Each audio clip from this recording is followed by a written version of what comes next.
Hello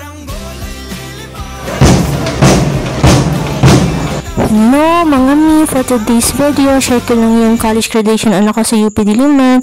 Nag-start yung program ng Entrance of Colors, Lupang Hinirang, nagpakilala yung dean, nag-congratulate sa mga newly graduates, then nagsalita si Attorney Ponti, napakagaling niya magsalita. Siya yung guest speaker for that day. Then mga intermission numbers, after mga intermission numbers naman, nag-marcha na yung mga estudyante, isa-isa para receive yung kanilang diploma. Hindi ko nga lang siya na-videohan. After program, konting chika-chika, kaya lang napalabas na kami para mag-celebrate.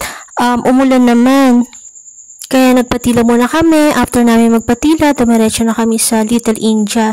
Dito mga mi, ang sinaserve na mga food ay mga vegetarian. So perfect ito sa mga hindi kumakain ng meat. Kasi ano ko, hindi siya kumakain ng meat and rice. Napakadami nilang options. And ang pinakagusto ko dito is itong veggie korma. Yan siya mga mi, napaka-tasty niya. So that's for today's video.